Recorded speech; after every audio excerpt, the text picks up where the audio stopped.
अस्सलाम वालेकुम viewers, welcome to our channel law and G. आज से हमने अपने एक नई सीरीज का आगाज़ किया है जो कि कॉन्स्टिट्यूशन ऑफ पाकिस्तान से रिलेटेड है। देखिए, कॉन्स्टिट्यूशन ऑफ पाकिस्तान को समझने में और इसकी जो लीगल स्पेक्ट्रम और इसके डायनामिक्स को समझने के लिए जो अंडरस्टैंडिंग और बैकग्राउंड चाहिए वो आम लॉ को समझने और उसकी इंटरप्रिटेशन से खासा मुख्तलिफ और खासा डिफ़िकल्ट होता है। इसलिए हमने हमारे चैनल ने और हमारी पूरी टीम ने फैसला किया कि हम अपने व्यूवर्स के लिए कॉन्स्टिट्यूशन ऑफ पाकिस्तान की एक बाकायदा सीरीज स्टार्ट करेंगे जिसमें हम मुख्तलिफ टॉपिक्स को स्टेप बाय स्टेप लेके चलेंगे और एक मुकम्मल कॉन्स्टिट्यूशनल सीरीज का आगाज़ कर रहे हैं हम आज से।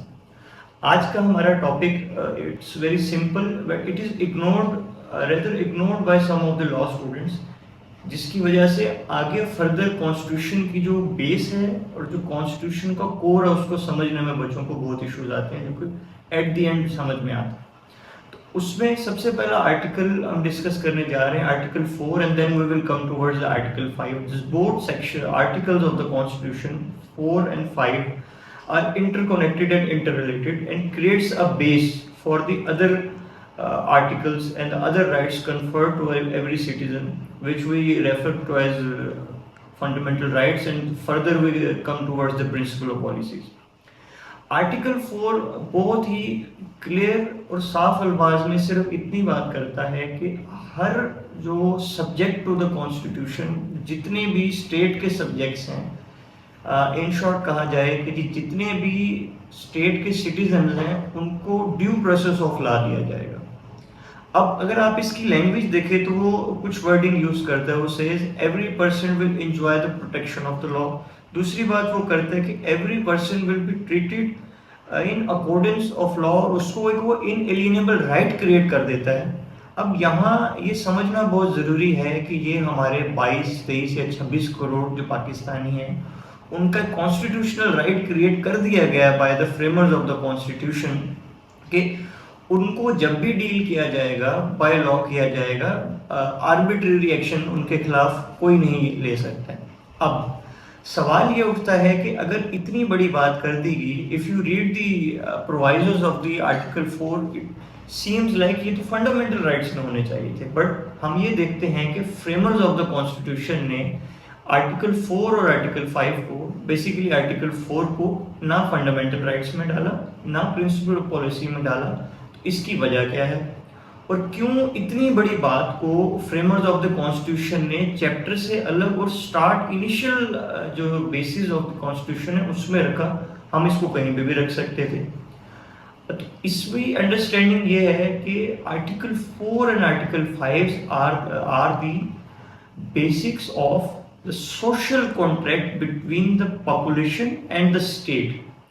ये वो सोशल कॉन्ट्रैक्ट है जो इन क्या कहते हैं हमारे 26 करोड़ लोगों ने अपनी स्टेट के साथ किया हुआ।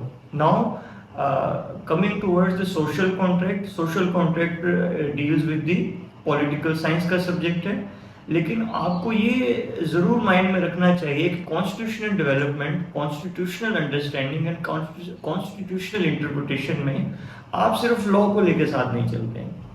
आपको मुख्तलिफ अदवार में तारीख क्या कहती है, मुख्तलिफ लीगल थ्योरीज क्या कहती हैं, मुख्तलिफ जो हमारे अदवार में जूरिस्ट गुजरे हैं और जो लीगल थ्योरीज गुजरी हैं वो पॉलिटिकल भी हो सकती हैं और वो लीगल भी हो सकती हैं। They can be interconnected like political cum legal, and they can be distinctive like social contract theory.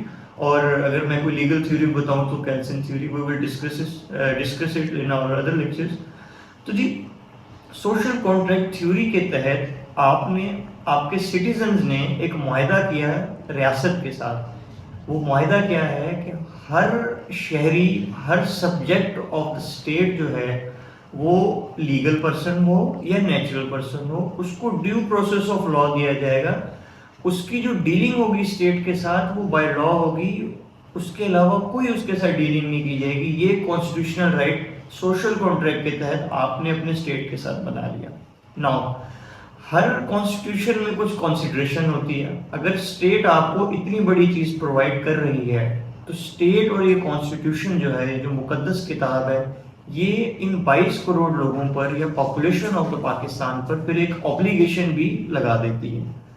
And it is very simple, they say yes, we will provide you the due process of law, we will provide you all the rights that we confer, that we say the fundamental rights and the principle of policies।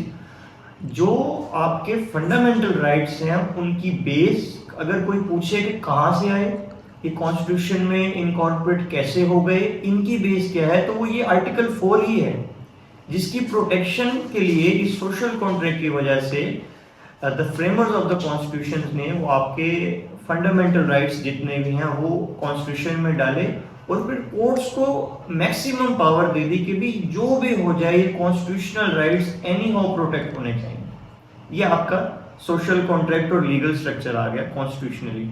अब इसके अवज आपसे रियासत क्या चाहती है? रियासत आपसे सिर्फ एक चीज चाहती है, वो क्या है कि obedience and loyalty towards the state and the constitution of Pakistan. ये ऐसे है कि टू वे चीज है। आपको अगर राइट्स चाहिए, द स्टेट, आपकी जो स्टेट है वो अपनी सारी रियासती मशीनरी आपकी ये राइट्स प्रोटेक्ट करने में लगाएगी, आपको प्रोटेक्शन देगी।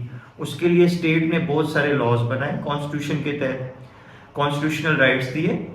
उसके अलावा सब्सिडरी लेजिस्लेशन आई जिसके अंदर इन राइट्स को कन्फर और सेफगार्ड करने के लिए और क्या कहते हैं लॉज बनाए गए, अदालत का एक स्ट्रक्चर बनाया गया, आपके ये सारे लॉज को प्रोटेक्ट किया गया। लेकिन उसके अवध स्टेट ने ये कहा कि जी the loyalty towards the state and the constitution एक ऑब्लिगेशन होगी। The moment you are not loyal to the constitution और you are not loyal to the state, ये जो आपका सोशल कॉन्ट्रैक्ट है ये खटाई में पड़ जाएगा, और आपका ये जो बेसिक स्ट्रक्चर है ये इसके फिर लीगल कॉन्सिक्वेंसेज होंगे, जो कि फिर हम अगले लेक्चर्स में डिस्कस करेंगे। तो हमारे व्यूअर्स के लिए ये हमारा एक सोशल कॉन्ट्रैक्ट जो हमने आज डिस्कस किया है, यही हमारी बेस बनेगी अगले कॉन्स्टिट्यूशनल लेक्चर्स के लिए। चैनल को सब्सक्राइब कर दीजिएगा आपकी, ताकि, और इसका बेल आइकॉन है उसको क्लिक कर दीजिएगा ताकि हमारी अपडेट्स आप तक पहुंचती रहें और आप लीगल लेक्चर्स और लीगल इन्फॉर्मेशन से महजूज और इस्तेफादा हासिल करते रहें। Like and comment. जी, लाइक एंड कमेंट, शेयर।